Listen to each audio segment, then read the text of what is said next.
আসসালামু আলাইকুম। আমন্ত্রণ আমার দেশ আজকের বিশ্বে। সঙ্গে আছে আমি হুমায়রা নাওচিন। দর্শক, শুরুতেই জানাবো সংবাদ শিরোনাম। পশ্চিমবঙ্গে মুসলিম যুবককে কুপিয়ে হত্যা, পদত্যাগ না করার ঘোষণা পশ্চিমবঙ্গের মুখ্যমন্ত্রী মমতার। মার্কিন হামলা সত্ত্বেও 6 মাসের মধ্যেই পারমাণবিক তৈরিতে সক্ষম ইরান। ফুজাইরা বন্দরে হামলায় যুক্তরাষ্ট্রকেই দায়ী করল ইরান। হরমুজে ইরানের সঙ্গে সংঘর্ষ চায় না যুক্তরাষ্ট্র, বললেন মার্কিন প্রতিরক্ষা মন্ত্রী।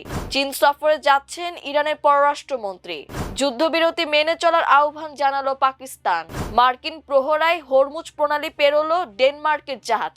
চীনের ওপর ভিসা নিষেধাজ্ঞা জারির প্রস্তুতি নিচ্ছে যুক্তরাষ্ট্র। দর্শক, শুনছিলেন সংবাদ শিরোনাম, এবারে বিস্তারিত। ভোট মিটলেও ভারতের পশ্চিমবঙ্গের বীরভূমের মাটিতে রাজনৈতিক রক্তক্ষরণ অব্যাহত। এবার ভোট পরবর্তী হিংসার বলি হলেন নানুরের এক তৃণমূল কর্মী।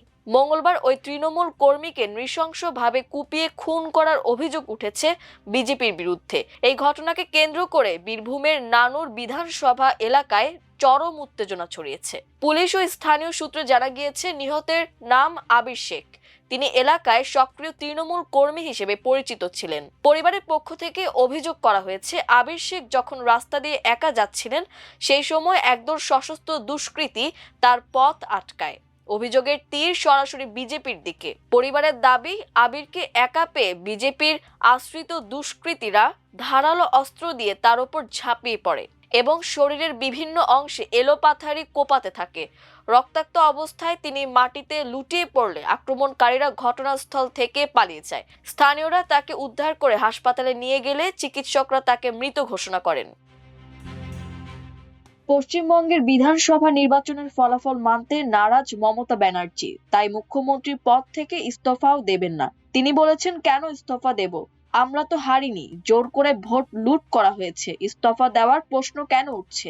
সোমবার ভোট গণনা হয়েছে। প্রকাশিত ফল বলছে 293টি বিধানসভা আসনের মধ্যে 207টিতে জয়ী বিজেপি। তৃণমূলের ঝুলিতে রয়েছে 80টি আসন। তবে হার মানতে রাজি নন তৃণমূল নেত্রী তথা পশ্চিমবঙ্গের বিদায়ী মুখ্যমন্ত্রী মমতা ব্যানার্জি। মঙ্গলবার বিকেলে কালীঘাট থেকে সাংবাদিকদের মুখোমুখি হন তিনি, অভিষেক ব্যানার্জি ও দলের অন্যান্য নেতা নেত্রীরা। বিধানসভা নির্বাচনের ফলাফল ঘোষণার পর তিনি এই প্রথম গণমাধ্যমের মুখোমুখি হলেন। মমতা ব্যানার্জি বলেছেন, 100-র বেশি আসন লুট করেছে। ওরা এমনি জিতলে আমার কোনো অভিযোগ থাকতো না। ভোটে হার জিত তো থাকেই, কিন্তু তা তো হয়নি। আমরা হারিনি, ওরা ভোট লুট করেছে। নির্বাচন কমিশনের বিরুদ্ধেও অভিযোগ তুলেছেন তিনি। তার কথায়, আমাদের এই লড়াই বিজেপির বিরুদ্ধে ছিল না। নির্বাচন কমিশন এখানে একটা কালো ইতিহাস তৈরি করলো। তারা মানুষের অধিকার লুট করেছে। যুক্তরাষ্ট্র ও ইসরায়েলের ব্যাপক সামরিক অভিযানের পরও ইরানের পারমাণবিক বোমা তৈরির সক্ষমতা ও প্রয়োজনীয় সময়সীমা উল্লেখযোগ্যভাবে হ্রাস পায়নি। মার্কিন গোয়েন্দা সংস্থাগুলোর সাম্প্রতিক মূল্যায়নে দেখা গেছে, তেহরান চাইলে এখনো মাত্র 3 থেকে 6 মাসের মধ্যে একটি পারমাণবিক অস্ত্র তৈরি করতে সক্ষম। বার্তা সংস্থা রয়টার্সকে 3টি বিশ্বস্ত সূত্র জানিয়েছে, 28 ফেব্রুয়ারি থেকে শুরু হওয়া অপারেশন মিডনাইট হ্যামার এবং অপারেশন এপিক ফিউরির মাধ্যমে ইরানের সামরিক অবকাঠামো গুঁড়িয়ে দেওয়ার দাবি করা হলেও দেশটির পারমাণবিক কর্মসূচির মূল ভিত্তিগুলো এখনো অক্ষত রয়েছে।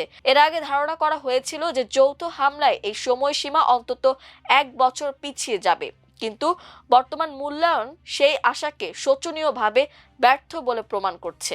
মার্কিন গোয়েন্দা বিশ্লেষকদের মতে, সাম্প্রতিক হামলাগুলোতে যুক্তরাষ্ট্র মূলত ইরানের প্রচলিত সামরিক স্থাপনা, নেতৃত্ব এবং প্রতিরক্ষা শিল্পকে লক্ষ্যবস্তু করেছে, যার ফলে পারমাণবিক সমৃদ্ধকরণ স্থাপনাগুলো বড় ধরনের বিপর্যয় থেকে রক্ষা পেয়েছে। তেহরান তাদের উচ্চমাত্রায় সমৃদ্ধ ইউরেনিয়ামের মজুদ এবং গুরুত্বপূর্ণ প্রযুক্তির সম্ভবত এমন গভীর ভূগর্ভস্থ টানেলে সরিয়ে নিয়েছে যেখানে প্রচলিত মার্কিন অস্ত্র পৌঁছানো সম্ভব নয়। বিশ্লেষকদের মতে, ইরানের কাছে এখনো প্রয়োজনীয় সব পারমাণবিক উপাদান সংরক্ষিত রয়েছে। এমনকি আন্তর্জাতিক আণবিক শক্তি সংস্থা 440 কেজি 60% সমৃদ্ধ ইউরেনিয়ামের অবস্থা নিশ্চিত করতে পারছে না, যা দিয়ে অন্তত 10টি পারমাণবিক বোমা তৈরি করা সম্ভব বলে ধারণা করা হচ্ছে। সংযুক্ত আরব আমিরাতের ফুজাইরা বন্দরে তেল স্থাপনায় আগুন লাগার ঘটনায় সম্পৃক্ততা অস্বীকার করেছে ইরান। দেশটি এই ঘটনার জন্য যুক্তরাষ্ট্রের মার্কিন সামরিক দুঃসাহসিকতাকে দায়ী করেছে। ইরানের এক সামরিক কর্মকর্তা জানান, তেহরান আগে থেকে ওই স্থাপনায় হামলার কোনো পরিকল্পনা করেনি। তার মতে, হরমুজ প্রণালীতে যুক্তরাষ্ট্র অবৈধভাবে নৌপথ চালুর চেষ্টা করতে গিয়ে এই ঘটনা ঘটেছে। তিনি এই বিষয়ে দায় স্বীকার করতে ওয়াশিংটনের প্রতি আহ্বান জানান। ইরানের সর্বোচ্চ নেতার প্রতিনিধি অ্যাডমিরাল আলী আকবর আহমাদিয়ান সতর্ক করে বলেন, গভীর সমুদ্রে জটিল সামরিক অভিযান পরিস্থিতির ভারসাম্য বদলে দিতে পারে। এদিকে সংযুক্ত আরব আমিরাতের ওপর হামলা এ অঞ্চলে নতুন করে যুদ্ধের ঝুঁকি তৈরি করেছে। মার্কিন প্রতিরক্ষা মন্ত্রী পিট হেগসেথ বলেছে, যুক্তরাষ্ট্র হরমুজ প্রণালীতে ইরানের অবৈধ দখল ভাঙতে চায়। এজন্য মার্কিন সামরিক বাহিনী অপারেশন প্রজেক্ট ফ্রিডম চালাচ্ছে। আজ মার্কিন প্রতিরক্ষা সদর দপ্তর পেন্টাগনে এক সংবাদ সম্মেলনে হেগসেথ এ কথা বলেন। তিনি বলেন, মার্কিন যুক্তরাষ্ট্র ইরানের আগ্রাসন থেকে শিপিং রক্ষা করার চেষ্টা করছে। হরমুজ প্রণালী খোলার অংশ হিসেবে যুক্তরাষ্ট্রকে ইরানের আকাশ সীমা বা জলসীমায় প্রবেশ করতে হবে না। পিট হেগসেথ বলেন, আমরা সংঘর্ষ চাই না। তারা বলেছে তারা প্রণালী নিয়ন্ত্রণ করে, কিন্তু তারা তা করে না। ইরানের পররাষ্ট্র মন্ত্রী আব্বাস আরাকচি আজ মঙ্গলবার বেইজিং এর উদ্দেশ্যে তেহরান ত্যাগ করছেন। চীনের পররাষ্ট্র মন্ত্রী ওয়াং ইর আমন্ত্রণে এই সফরে তিনি দ্বিপাক্ষিক সম্পর্ক, আঞ্চলিক নিরাপত্তা এবং চলমান আন্তর্জাতিক পরিস্থিতি নিয়ে উচ্চ পর্যায়ের বৈঠকে মিলিত হবেন। ইরানের পররাষ্ট্র মন্ত্রণালয় এক সংক্ষিপ্ত বিবৃতিতে জানিয়েছে, দুই দেশের পারস্পরিক স্বার্থ সংশ্লিষ্ট বিষয়গুলোর পাশাপাশি মধ্যপ্রাচ্যের অস্থিতিশীল পরিস্থিতি নিরসনে বেইজিং এর ভূমিকা নিয়ে বিস্তারিত আলোচনা হবে।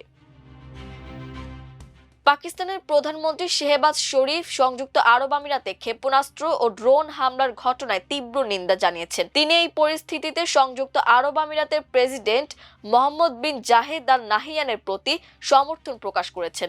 সামাজিক যোগাযোগ মাধ্যম এক্সে দেওয়া এক পোস্টে শেহবাজ শরীফ এই নিন্দা জানান। সংযুক্ত আরব আমিরাতের একটি তেল শোধনাগারে হওয়া ওই হামলায় 3 ভারতীয় নাগরিক আহত হয়েছেন। শেহবাজ শরীফ বলেন, অঞ্চলে স্থায়ী শান্তি ও স্থিতিশীলতার লক্ষ্যে সংলাপের জন্য প্রয়োজনীয় কূটনৈতিক পরিবেশ তৈরি করতে যুদ্ধবিরতি বজায় রাখা এবং সম্মান করা অত্যন্ত জরুরি। ইরানের সম্ভাব্য হামলার আশঙ্কায় 67 দিন ধরে হরমুজ প্রণালীর কাছে আটকে থাকার পর মার্কিন নৌবাহিনীর প্রহরায় অবশেষে হরমুজ প্রণালী পেরিয়েছে ডেনমার্কের জাহাজ কোম্পানি মেয়ারস্কের একটি জাহাজ। গতকাল সোমবার হরমুজ প্রণালী পেরিয়ে পারস্য উপসাগর ত্যাগ করেছে জাহাজটি। মেয়ারস্কের সেই বাণিজ্যিক জাহাজটির নাম অ্যালায়েন্স ফেয়ারফ্যাক্স। মঙ্গলবার এক বিবৃতিতে মেয়ারস্কের কর্তৃপক্ষ বলেছেন, যুক্তরাষ্ট্রের নৌবাহিনীর প্রহরায় কোনো প্রকার অনাকাঙ্ক্ষিত ঘটনা ছাড়াই হরমুজ পাড়ি দিয়েছে অ্যালায়েন্স ফেয়ারফ্যাক্স। ক্রু সদস্যদের সবাই অক্ষত ও নিরাপদ আছেন। যুক্তরাষ্ট্রে বসবাসরত বৈধ নথিপত্রবিহীন নাগরিকদের ফিরিয়ে নিতে গাফিলতি করায় চীনের ওপর ভিসা নিষেধাজ্ঞা জারির প্রস্তুতি নিচ্ছে যুক্তরাষ্ট্র। মার্কিন প্রেসিডেন্ট ডোনাল্ড ট্রাম্পের নেতৃত্বাধীন প্রশাসনের একজন জ্যেষ্ঠ কর্মকর্তা বার্তা সংস্থা রয়টার্সকে এ তথ্য নিশ্চিত করেছেন। রয়টার্সকে ওই কর্মকর্তা আরও বলেছেন, চীন যদি শিগগিরই তাদের নথিবিহীন নাগরিকদের ফিরিয়ে না দেয়, তাহলে এই পরিকল্পনা কার্যকর করবে ওয়াশিংটন এবং যেসব অবৈধ চীনা অভিবাসন প্রত্যাশী যুক্তরাষ্ট্রে বসবাস করছেন তাদের ফেরত পাঠানো শুরু করবে। দর্শক, এই ছিল আমার দেশ আজকের বিশ্বে। এতক্ষণ আমাদের সঙ্গে থাকার জন্য অসংখ্য ধন্যবাদ। আল্লাহ হাফেজ।